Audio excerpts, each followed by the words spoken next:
നമസ്കാരം. ദീർഘത്തിലേക്ക് സ്വാഗതം. ഗൾഫ് മേഖലയിൽ വർദ്ധിച്ചുവരുന്ന സംഘർഷങ്ങളെക്കുറിച്ചും അയൽരാജ്യങ്ങൾക്ക് ഇറാൻ നൽകിയ കർശനമായ മുന്നറിയിപ്പിനെക്കുറിച്ചും ഉക്രൈനിലെ ഷോപ്പിംഗ് മാളിന് നേരെയുണ്ടായ ആക്രമണത്തിന് പിന്നാലെ ഊർജിതമാകുന്ന രക്ഷാപ്രവർത്തനങ്ങളെക്കുറിച്ചുമുള്ള വാർത്തകളാണ് ഇന്നത്തെ പ്രധാന തലക്കെട്ടുകൾ. വ്യാപാരയുദ്ധവുമായി ബന്ധപ്പെട്ട ഏറ്റവും പുതിയ വിവരങ്ങളോടെ നമുക്ക് തുടങ്ങാം. അമേരിക്കയ്ക്കെതിരെ തിരിച്ചടി എന്ന നിലയിൽ കാനഡ ഔദ്യോഗികമായി പുതിയ തീരുവകൾ പ്രഖ്യാപിച്ചു. ഇരുരാജ്യങ്ങളും തമ്മിലുള്ള വ്യാപാര തർക്കങ്ങൾ കൂടുതൽ രൂക്ഷമാകുന്നതിലേക്കാണ് ഇത് വിരൽ ചൂണ്ടുന്നത്.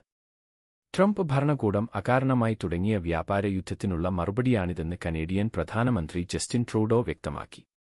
വളരെ വിമുഖതയോടെയാണ് സർക്കാർ ഇത്തരമൊരു തീരുമാനമെടുത്തതെന്നും അദ്ദേഹം പറഞ്ഞു.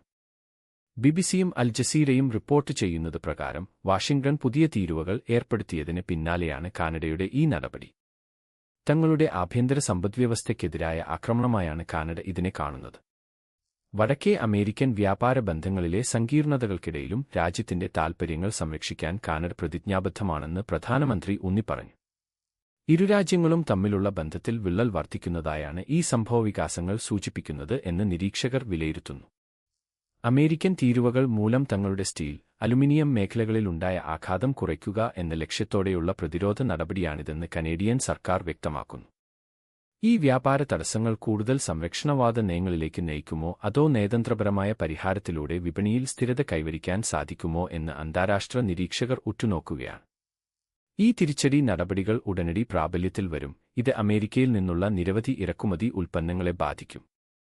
ധഡ്രന് വേണ്ടി റിപ്പോർട്ട്. മറ്റ് ജിസി രാജ്യങ്ങളിൽ രജിസ്റ്റർ ചെയ്ത സ്വകാര്യ വാഹനങ്ങൾക്ക് സൗദി അറേബ്യയിൽ തുടരാൻ 90 ദിവസത്തെ പരിധി നിശ്ചയിച്ച് അധികൃതർ. സൗദി ഗസറ്റിന്റെ റിപ്പോർട്ട് പ്രകാരം സകാത്ത്, ടാക്സ് ആൻഡ് കസ്റ്റംസ് അതോറിറ്റിയും ആഭ്യന്തര മന്ത്രാലയവും സംയുക്തമായാണ് പുതിയ നടപടിക്രമങ്ങൾക്ക് അംഗീകാരം നൽകിയത്. ഇതനുസരിച്ച് 365 ദിവസത്തിനുള്ളിൽ പരമാവധി 90 ദിവസം മാത്രമേ ഇത്തരം വാഹനങ്ങൾക്ക് സൗദിയിൽ തുടരാൻ അനുവാദമുണ്ടാകൂ. ഈ നിയമം ലംഘിക്കുന്നവരിൽ നിന്ന് 2000 സൗദി റിയാൽ വരെ പിഴ ഈടാക്കും. 2026 ഓഗസ്റ്റ് 26 മുതൽ പുതിയ നിയന്ത്രണങ്ങൾ പ്രാബല്യത്തിൽ വരും.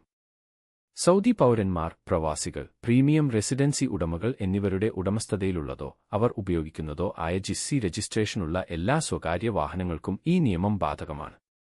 നിയമം പ്രാബല്യത്തിൽ വരുമ്പോൾ സൗദിയിൽ ഇതിനകം ഉള്ള വാഹനങ്ങൾക്ക് രേഖകൾ ക്രമീകരിക്കുന്നതിനായി 90 ദിവസത്തെ സാവകാശം അനുവദിച്ചിട്ടുണ്ട്. 2026 ഓഗസ്റ്റ് 26 മുതൽ നവംബർ 23 വരെയാണ് ഈ ഗ്രേസ് പീരീഡ്. ഗൾഫ് മേഖലയിലെ അതിർത്തി കടന്നുള്ള വാഹന ഗതാഗതം കൂടുതൽ സുഗമമാക്കുന്നതിനും സൗദിക്ക് പുറത്ത് രജിസ്റ്റർ ചെയ്ത വാഹനങ്ങളുടെ മേൽ കൃത്യമായ നിരീക്ഷണം ഉറപ്പാക്കുന്നതിനുമാണ് ഈ നടപടിയെന്ന് സകാത്ത്, ടാക്സ് ആൻഡ് കസ്റ്റംസ് അതോറിറ്റിയും ട്രാഫിക് വിഭാഗവും വ്യക്തമാക്കി.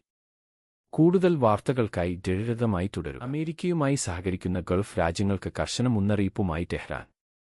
ഇറാനെതിരെ അമേരിക്ക നടത്തുന്ന സാമ്പത്തിക യുദ്ധത്തിൽ പങ്കാളികളാകരുതെന്ന് ഇറാൻ ഔദ്യോഗികമായി മുന്നറിയിപ്പ് നൽകി. അൽ ജസീറ റിപ്പോർട്ട് ചെയ്യുന്നത് പ്രകാരം ഇസ്ലാമിക് റിപ്പബ്ലിക്കിനെ ഒറ്റപ്പെടുത്താനോ സമ്മർദ്ദത്തിലാക്കാനോ ശ്രമിക്കുന്ന ഏത് അയൽരാജ്യത്തെയും ശത്രുവായി മാത്രമേ കാണൂ എന്ന് ഇറാൻ നേതൃത്വം വ്യക്തമാക്കി.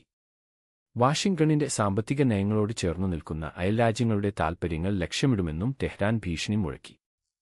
അമേരിക്കയുടെ നേതൃത്വത്തിലുള്ള ഉപരോധങ്ങളിലോ സാമ്പത്തിക നിയന്ത്രണങ്ങളിലോ പങ്കുചേരുന്നതിൽ നിന്ന് പ്രാദേശിക പങ്കാളികളെ പിന്തിരിപ്പിക്കാനാണ് ഇറാൻ ഇത്തരമൊരു കടുത്ത നിലപാട് സ്വീകരിച്ചിരിക്കുന്നത്. സമുദ്ര സുരക്ഷയും പ്രാദേശിക സ്വാധീനത്തെയും ചൊല്ലി മാസങ്ങളായി തുടരുന്ന സംഘർഷങ്ങൾക്കിടയിലാണ് ഈ പുതിയ മുന്നറിയിപ്പ്. പാശ്ചാത്യ രാജ്യങ്ങളുടെ സമ്മർദ്ദത്തിന് വഴങ്ങുന്ന അയൽരാജ്യങ്ങളോടുള്ള തങ്ങളുടെ ക്ഷമ അവസാനിച്ചുവെന്ന സന്ദേശമാണ് ടെഹ്റാൻ നൽകുന്നത്.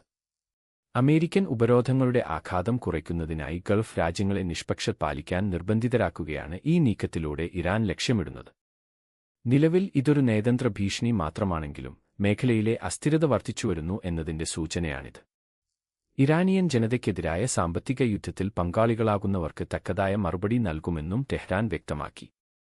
ധഡ്രന് വേണ്ടി റിപ്പോർട്ട്. സ്വീഡനിലെ ഒരു സ്കൂളിലുണ്ടായ വാൾ ആക്രമണത്തിൽ 17 വയസ്സുള്ള പെൺകുട്ടി കൊല്ലപ്പെട്ടതായി സ്വീഡിഷ് അധികൃതർ സ്ഥിരീകരിച്ചു. സംഭവത്തിൽ 12ഉം 17ഉം വയസ്സുള്ള മറ്റ് 2 വിദ്യാർത്ഥികൾക്കും പരിക്കേറ്റിട്ടുണ്ട്. അന്വേഷണത്തിന് ശേഷമാണ് പോലീസ് ഇക്കാര്യം വ്യക്തമാക്കിയത്. പരിക്കേറ്റവരെ ഉടൻ തന്നെ ആശുപത്രിയിൽ പ്രവേശിപ്പിച്ചെങ്കിലും അവരുടെ ആരോഗ്യനിലയെക്കുറിച്ചുള്ള കൂടുതൽ വിവരങ്ങൾ ആശുപത്രി അധികൃതർ പുറത്തുവിട്ടിട്ടില്ല. ഈ ദാരുണ സംഭവവുമായി ബന്ധപ്പെട്ട് 18 വയസ്സുള്ള ഒരാളെ പോലീസ് കസ്റ്റഡിയിലെടുത്തിട്ടുണ്ട്. ഇയാളെ ചോദ്യം ചെയ്തുവരികയാണെന്നും ആക്രമണത്തിന്റെ കാരണം കണ്ടെത്താനുള്ള ശ്രമങ്ങൾ തുടരുകയാണെന്നും സ്വീഡിഷ് പോലീസ് അറിയിച്ചു. ഫോറൻസിക് സംഘം സ്ഥലത്ത് പരിശോധന നടത്തുന്നതിനാലും വിദ്യാർത്ഥികൾക്കും അധ്യാപകർക്കും ആവശ്യമായ പിന്തുണ നൽകുന്നതിനാലും സ്കൂൾ തൽക്കാലം അടച്ചിട്ടിരിക്കുകയാണ്. ഈ സംഭവം സ്കൂളുകളിലെ സുരക്ഷാ മാനദണ്ഡങ്ങളെക്കുറിച്ചും വിദ്യാഭ്യാസ സ്ഥാപനങ്ങളിലെ ആയുധ നിയന്ത്രണത്തെക്കുറിച്ചും രാജ്യവ്യാപകമായ ചർച്ചകൾക്ക് വഴിവെച്ചിട്ടുണ്ട്. അന്വേഷണം തുടരുകയാണെന്നും കൂടുതൽ വിവരങ്ങൾ ലഭ്യമാകുന്ന മുറയ്ക്ക് അറിയിക്കുമെന്നും അധികൃതർ വ്യക്തമാക്കി. വിദ്യാർത്ഥിയുടെ വിയോഗത്തിൽ നാട് ഒന്നടങ്കം ദുഃഖത്തിലാണ്. പ്രതിക്കെതിരായ നിയമനടപടികൾ ആരംഭിച്ച സാഹചര്യത്തിൽ ശാന്തത പാലിക്കണമെന്ന് പ്രാദേശിക ഭരണകൂടം ജനങ്ങളോട് അഭ്യർത്ഥിച്ചു. ടെഹ്റാനു വേണ്ടി റിപ്പോർട്ട്. വാഷിംഗ്ടണും ടെഹ്റാനും തമ്മിലുള്ള ബന്ധത്തിൽ വീണ്ടും കടുത്ത അസ്വസ്ഥത. അമേരിക്ക പുതിയ സാമ്പത്തിക ഉപരോധങ്ങൾ പ്രഖ്യാപിച്ചതോടെയാണ് ഇരുരാജ്യങ്ങളും തമ്മിലുള്ള സംഘർഷം കൂടുതൽ രൂക്ഷമായത്. അമേരിക്കയുടെ ഈ നീക്കത്തെ ഇറാൻ ഔദ്യോഗികമായി തള്ളി. പരാജയപ്പെട്ട മാക്സിമം പ്രഷർ തന്ത്രങ്ങളുടെ തുടർച്ചയാണിതെന്നും ഇത് മേഖലയിലെ സമാധാനാന്തരീക്ഷത്തെ തകർക്കുമെന്നും ഇറാൻ കുറ്റപ്പെടുത്തി. ഉപരോധങ്ങൾ തങ്ങളുടെ തന്ത്രപരമായ നിലപാടുകളെ ബാധിക്കില്ലെന്നും ദീർഘകാലമായി നിലനിൽക്കുന്ന നിയന്ത്രണങ്ങളുമായി ഇറാനിയൻ സമ്പദ്വ്യവസ്ഥ ഇതിനകം പൊരുത്തപ്പെട്ടുകഴിഞ്ഞെന്നും ഇറാൻ വിദേശകാര്യ മന്ത്രാലയം വ്യക്തമാക്കി. ഇറാന്റെ ബാലിസ്റ്റിക് മിസൈൽ പദ്ധതിയും മിഡിൽ ഈസ്റ്റിലെ അവരുടെ സ്വാധീനവും കണക്കിലെടുക്കുമ്പോൾ ഉപരോധങ്ങൾ അനിവാര്യമാണെന്നാണ് അമേരിക്കയുടെ നിലപാട്. എന്നാൽ ഇരുരാജ്യങ്ങളും തങ്ങളുടെ നിലപാടുകളിൽ ഉറച്ചുനിൽക്കുന്നതിനാൽ നയതന്ത്ര ചർച്ചകൾക്കുള്ള സാധ്യതകൾ മങ്ങിയതായി നിരീക്ഷകർ വിലയിരുത്തുന്നു. ഉപരോധങ്ങൾ സാധാരണക്കാരെ ബാധിക്കില്ലെന്ന് വൈറ്റ് ഹൌസ് അവകാശപ്പെടുമ്പോൾ അവശ്യസാധനങ്ങൾ ലഭിക്കുന്നതിനെ ഇത് പ്രതികൂലമായി ബാധിക്കുമെന്ന് ഇറാൻ വാദിക്കുന്നു. നയതന്ത്ര പ്രതിസന്ധിക്ക് പെട്ടെന്നൊരു പരിഹാരമുണ്ടാകില്ലെന്ന സൂചനകളാണ് പുറത്തുവരുന്നത്. ഗൾഫ് മേഖലയിൽ അനിശ്ചിതത്വം തുടരുമ്പോൾ ദീർഘകാലം നീണ്ടുനിൽക്കുന്ന സാമ്പത്തിക സംഘർഷത്തിനാണ് ഇരുരാജ്യങ്ങളും തയ്യാറെടുക്കുന്നത്. ടെഹ്റാനു വേണ്ടി ബ്യൂറോ റിപ്പോർട്ട്. ഉക്രൈനിലെ ഷോപ്പിംഗ് മാളിന് നേരെയുണ്ടായ മിസൈൽ ആക്രമണത്തിൽ രക്ഷാപ്രവർത്തനം ഊർജിതമാക്കി. ആക്രമണത്തിൽ ഇതുവരെ 16 പേർ മരിച്ചതായാണ് സ്ഥിരീകരണം. 4 പേരെ കൂടി കണ്ടെത്താനുണ്ടെന്നും അവർക്കായുള്ള തിരച്ചിൽ തുടരുകയാണെന്നും BBC റിപ്പോർട്ട് ചെയ്യുന്നു. വെള്ളിയാഴ്ച നടന്ന ആക്രമണത്തിൽ 130 ഓളം പേർക്ക് പരിക്കേറ്റു. ആക്രമണസമയത്ത് മാളിനുള്ളിലുണ്ടായിരുന്ന നിരവധി കുട്ടികളും ഇതിൽ ഉൾപ്പെടുന്നു. ഈ സൈനിക നടപടി സാധാരണക്കാർക്ക് നേരെയുള്ള ഹീനമായ ആക്രമണമാണെന്ന് ഉക്രൈൻ പ്രസിഡന്റ് വോളോഡിമിർ സെലൻസ്കി അപലപിച്ചു.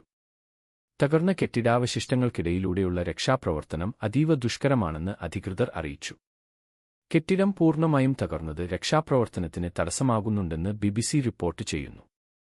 സമീപകാലത്തെ ഏറ്റവും വലിയ ആക്രമണങ്ങളിലൊന്നായി ഇതിനെ വിലയിരുത്തുമ്പോൾ തിരച്ചിൽ തുടരുന്നതിനാൽ മരണസംഖ്യ ഇനിയും ഉയർന്നേക്കാമെന്നാണ് സൂചന.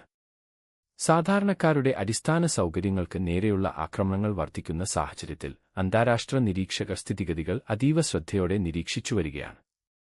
ടെഹ്റാനു വേണ്ടി റിപ്പോർട്ട്. ഫ്യൂജി പർവ്വതത്തിൽ 7 വയസ്സുള്ള മകനെ തനിച്ചാക്കി പിതാവ് മലകയറ്റം തുടർന്ന സംഭവം അന്താരാഷ്ട്ര തലത്തിൽ വലിയ ആശങ്കയ്ക്ക് വഴിവെച്ചിരിക്കുകയാണ്. BBC റിപ്പോർട്ട് ചെയ്യുന്നത് പ്രകാരം കുടുംബത്തോടൊപ്പം മലകയറുന്നതിനിടെയാണ് ഞെട്ടിപ്പിക്കുന്ന ഈ സംഭവം നടന്നത്. മകൻ തളർന്ന് നടക്കാൻ കഴിയാത്ത അവസ്ഥയിലായപ്പോൾ അവനെ വഴിയിൽ ഉപേക്ഷിച്ച് പിതാവ് മലമുകളിലേക്ക് യാത്ര തുടരുകയായിരുന്നു. മടക്കയാത്രയിൽ കുട്ടിയെ കൂട്ടിക്കൊണ്ടുപോകാമെന്നായിരുന്നു ഇയാളുടെ കണക്കുകൂട്ടൽ. എന്നാൽ വഴിയിലൂടെ കടന്നുപോയ മറ്റ് സഞ്ചാരികൾ കുട്ടിയെ കണ്ടെത്തുകയും ഉടൻ തന്നെ രക്ഷാപ്രവർത്തകരെ വിവരം അറിയിക്കുകയുമായിരുന്നു. കുട്ടി സുരക്ഷിതനാണെങ്കിലും ഈ സംഭവം വലിയ വിമർശനങ്ങൾക്ക് കാരണമായിട്ടുണ്ട്. പർവ്വതാരോഹണത്തിലെ സുരക്ഷാ മാനദണ്ഡങ്ങളെക്കുറിച്ചും മാതാപിതാക്കളുടെ ഉത്തരവാദിത്തത്തെക്കുറിച്ചും കർശനമായ മുന്നറിയിപ്പാണ് അധികൃതർ നൽകുന്നത്. പെട്ടെന്ന് കാലാവസ്ഥ മാറുന്ന ഫ്യൂജി പർവ്വതത്തിലെ ദുർഘടമായ പാതകളിൽ ഇത്തരം അനാസ്ഥകൾ വലിയ അപകടങ്ങൾ ക്ഷണിച്ചുവരുത്തുമെന്ന് രക്ഷാപ്രവർത്തകർ മുന്നറിയിപ്പ് നൽകുന്നു. സംഭവത്തിൽ പോലീസ് അന്വേഷണം ആരംഭിച്ചു. നോർന്യൂസിനു വേണ്ടി റിപ്പോർട്ട്. ഇന്നത്തെ ആഗോള വാർത്തകളുടെ ഈ സ്ഥിരീകരിച്ച റിപ്പോർട്ടിലേക്ക് സ്വാഗതം. വിശ്വസനീയമായ വാർത്തകൾ നിങ്ങളിലേക്ക് എത്തിക്കാൻ ഞങ്ങൾ പ്രതിജ്ഞാബദ്ധരാണ്. ടെഹ്റാനു പ്രസിദ്ധീകരിക്കുന്നതിന് മുൻപേ സ്ഥിരീകരിക്കുന്നത്.